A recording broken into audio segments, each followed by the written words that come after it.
Gracias. Bueno, como les decía, estoy grabando.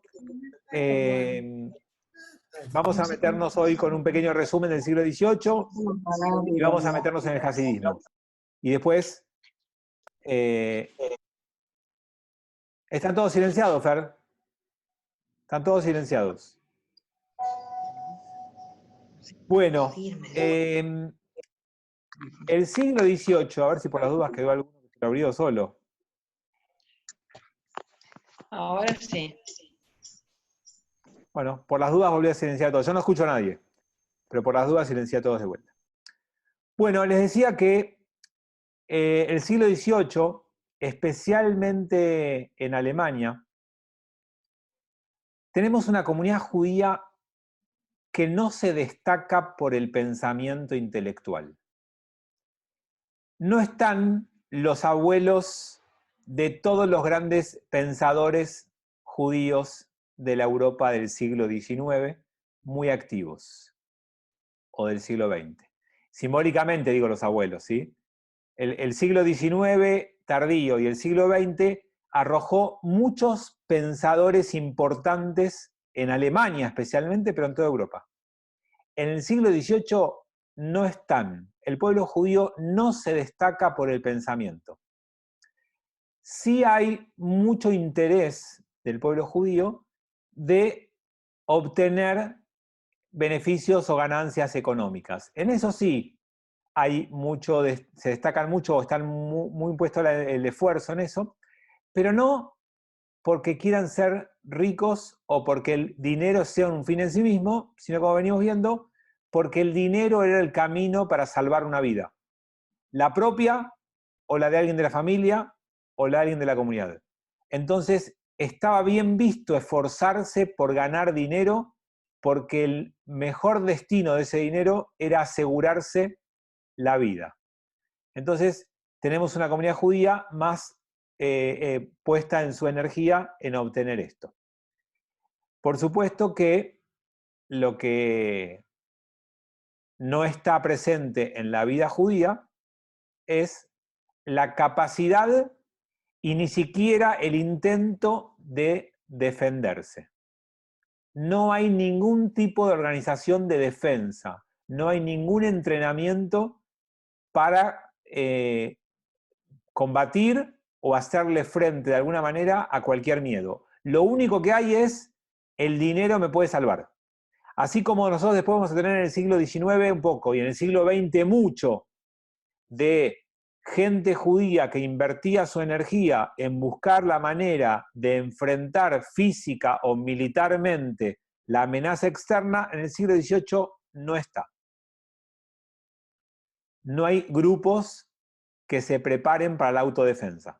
Para nosotros, que ya atravesamos el siglo XX y estamos en el XXI, entendemos estos grupos como naturales.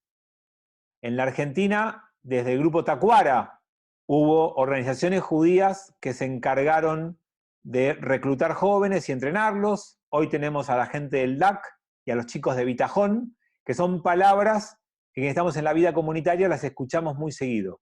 Y cualquiera que vaya a una comunidad sabe que en la puerta de la comunidad, o en la esquina de la comunidad, o en algún lugar de la comunidad, hay jóvenes que ponen su empeño en defendernos, en entrenarse para hacer frente.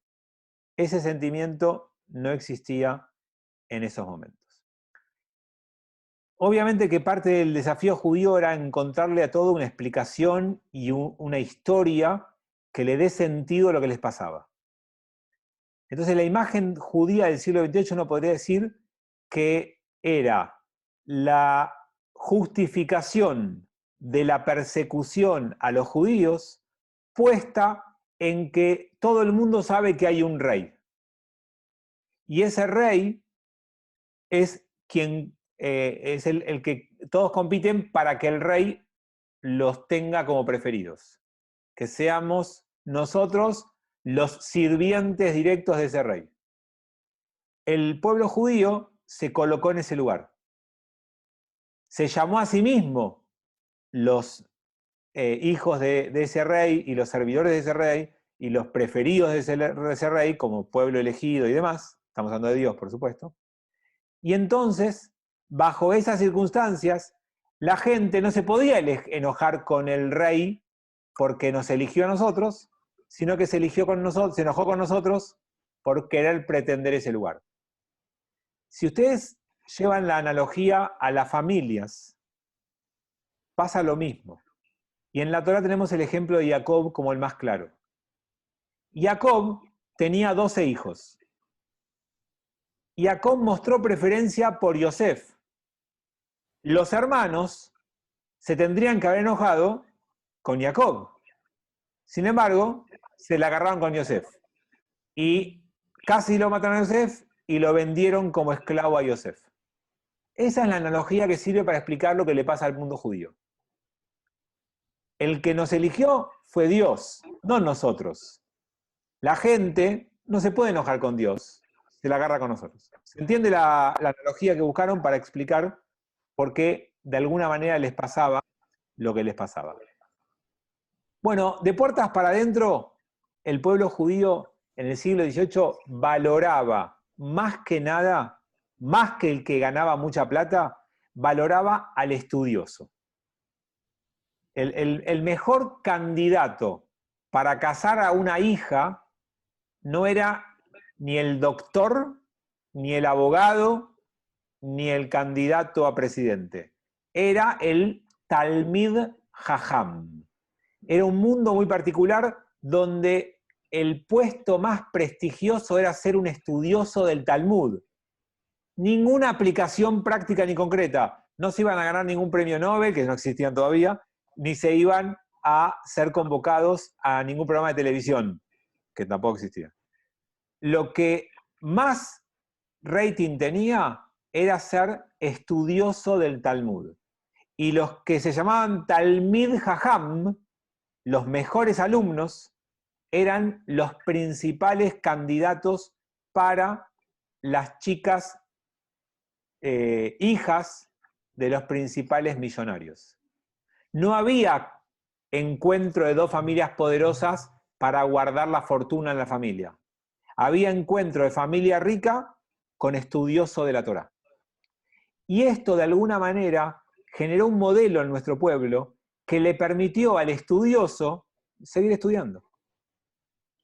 Al casarse con la hija de una persona rica, el suegro se ocupaba de mantener a la familia. Y de alguna manera ese modelo funcionó mucho y durante mucho tiempo en nuestra comunidad.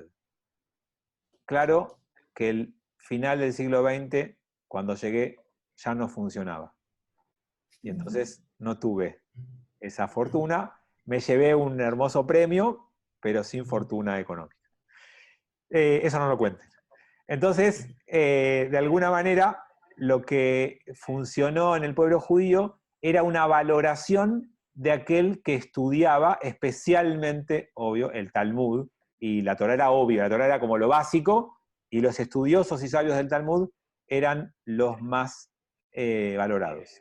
Incluso, si vos querías escalar en la organización interna de la comunidad y llegar a los puestos más altos, incluso de organización y administración comunitaria, no llegabas por habilidad política, ni llegabas por formación en sociología, en psicología o lo que fuera. Llegabas por ser Talmid Jajam. Eran los referentes de la comunidad, que es lo mismo que ustedes ven hoy en un grupo ultraortodoxo. Cuando van a ver el grupo ultraortodoxo y van a ver poco ortodoxa, la serie esta de Netflix que estuvo tan de moda, todos le preguntan al rabino. Y si ustedes vieron al rabino, se nota que lo único que estudió en su vida fue Talmud, no estudió otra cosa esa persona. No tenía ni poder de oratoria, ni era carismático, ni tenía liderazgo, y mucho menos formación académica fuera del mundo comunitario.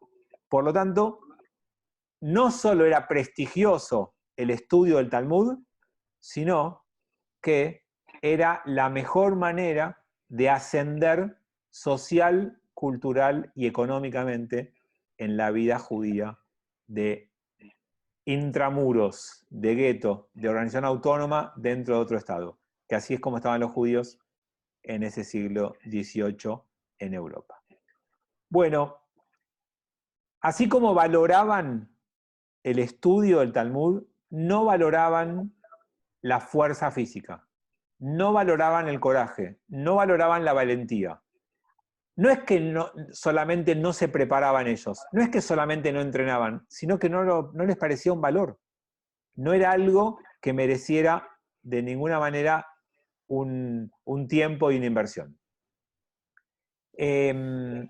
Bien, con esta estructura yo les podría decir, si me permiten, a veces me gusta ser un poquito provocador, les diría que el judío del siglo XVIII de Europa cumplió el ideal del evangelio cristiano. ¿Está bien? ¿Están de acuerdo? Jesús enseñó, poné la otra mejilla. Y dentro de esa idea de Jesús de poner la otra mejilla, el cristianismo salió a golpear al judaísmo y el judío no se defendió, puso la otra mejilla. No estoy diciendo que lo hicieron porque estaba escrito en los evangelios. No estoy diciendo que se convirtieron al cristianismo. Para ser provocador, les diría que la forma de vida judía se parecía mucho más al ideal de las Sagradas Escrituras de los cristianos que la actitud propia de los cristianos. ¿Se entendió? Fer me puso algo, Jesús, el rabino más famoso. Sí, obviamente que no fue por rabino que lo siguieron, ni fue una decisión,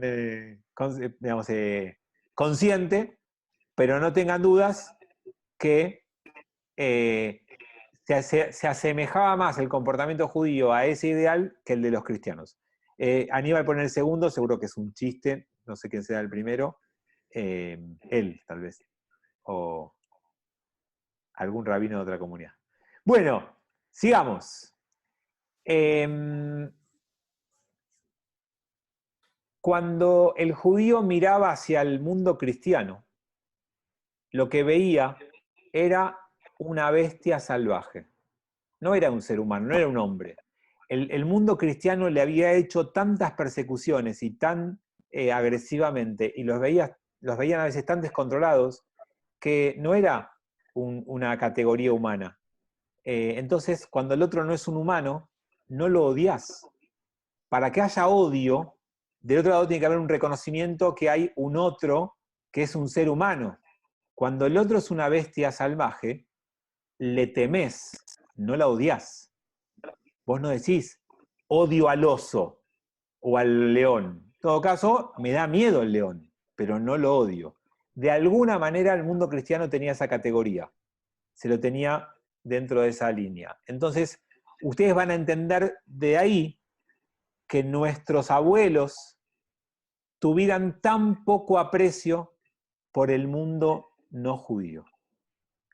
Hay una transmisión de un mundo no judío que no entra ni siquiera en la categoría de humano, que no es porque hoy uno podría pensar ahí porque nos creíamos superiores solamente, sino porque veían lo que nos hacían y porque eso se transmitió en esos términos. Y ahí hay un poco una explicación de por qué muchos de nuestros abuelos o bisabuelos tenían tan poco respeto por el mundo no judío.